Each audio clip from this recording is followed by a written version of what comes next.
So I will talk about my journey in Goa of the past 13 years.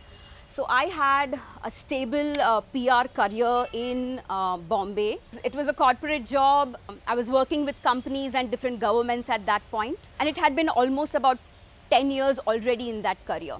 But the question was at that point for me, if I had to start over once again, do I have one skill that I can make money from? I kept thinking about it for almost 1 year, and during the same time, I was also planning to come to Goa in 2013. It was around the same time that the answer came, and I was like, okay, but is that enough for me to sustain a new lifestyle that I'm gonna have in Goa? The answer was dance. So I am quite passionate about dancing. I still am, it will continue to be. So when I made my move to Goa, I actually started teaching dance, and I was a choreographer. I taught in a number of schools, in a number of studios for a couple of years, and built a community around dancing. Couple of shows, I traveled also for teaching dance and Indian style of dance to people actually who would come here to Goa. They would hire me for that, and I would also travel for teaching dance. I thought, oh, I'm really enjoying this. What could be better really than being a dance teacher in Goa? But then came the hard reality that it is actually not sustainable in terms of income. I mean, being in Goa, being a dance teacher, literally, like, that really wasn't enough. I realized that because I had an understanding of how the body moves, I was disciplined, I had access to studios, I had access to gyms. So the very obvious next step for me was to get into fitness. I started my group fitness journey somewhere in 2015. Started taking a lot of certifications, right from being a yoga teacher to a personal trainer, becoming a group fitness coach. At some point, I also did my animal flow certification, which now we are a fairly big community in Goa. For the next 3-4 years, I would teach at different beaches across Goa, different gyms, studios, Mojigaon. It was like a very thriving community of folks who would get into movement outdoors as well as indoors. Things kind of slowed down, of course, during the pandemic. I took everything online in terms of my business.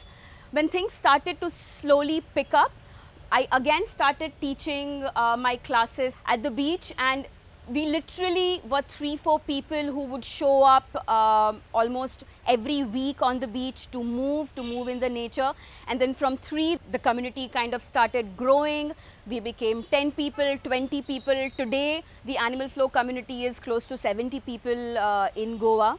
So all of that, as was happening, I realized that at some point, just teaching wasn't enough.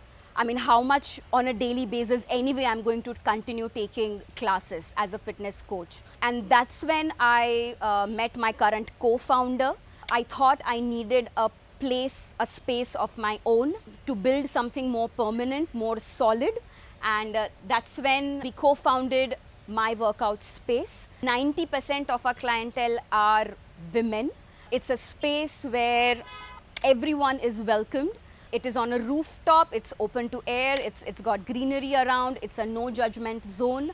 So people from all walks of life come and experience different kinds of movement practices. It's been 2 years that My Workout Space has been running, and we have over 100 active members currently. And in total, over the past so many years, I would have trained about 500 to 600 different people including dance and all the different modalities of fitness that I teach. I always kept on thinking that these numbers are fine, that I've trained so many people, the community is really big. But deep down, I felt that there is one deeper thought for me and for everyone else who works out with us or moves with us, is that how movement can actually shape you in terms of increasing your confidence, making yourselves more expressive, being a part of a bigger community, and making sure that movement, exercise or workout is not just a hobby, but it is a lifestyle. And that's what we try to inculcate in the community that we have at the moment. These 3 words which I'm going to say now resonate very deeply with me, which is to be strong, wild and happy. Because I truly believe that it takes strength to be wild in doing whatever it is that you want to. But for some of us, that's what makes us happy. That was beautiful. Thank you for sharing. Thank you. Thanks.